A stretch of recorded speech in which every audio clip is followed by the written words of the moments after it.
punya SDM yang mumpuni, mudah-mudahan bisa menjadi cerminan bagi Aceh Sarawak.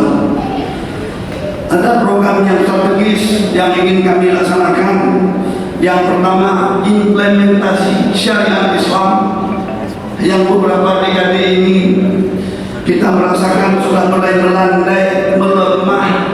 Mudah-mudahan ke depan akan terus kita tingkatkan. Setelah mulai dari kami sendiri di dalam pemerintah kota, kita mungkin akan segera menindaklanjuti fenomena dinamika yang terjadi beberapa hari ini. Hubungan semua jamaah untuk implementasi syariat Islam ini, kami akan terus bekerja siang dan malam untuk membenahi kota Banda Aceh. Mari kita sama-sama bahu-membahu bersanding bukan bertanding. Kami sepakat dengan DPRK, alhamdulillah mendapat dukungan penuh untuk implementasi syariat Islam ini dan untuk program-program yang lain. Kita ketahui memang banyak kekurangan kita di sana sini, terutama untuk implementasi syariat Islam ini. Mudah-mudahan nanti ke depan,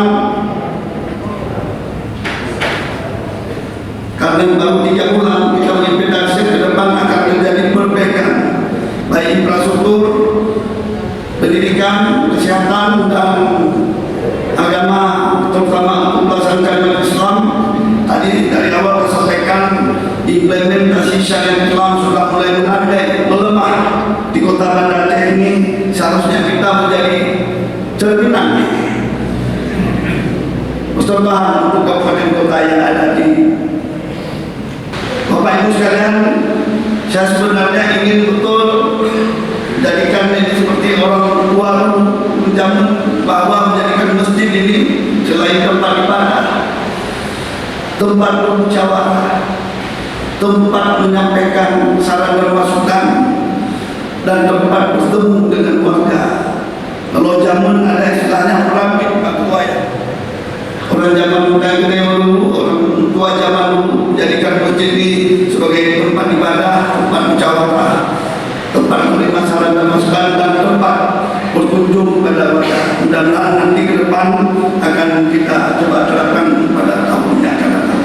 Bapak Ibu sekalian, banyak program-program besar yang akan coba kita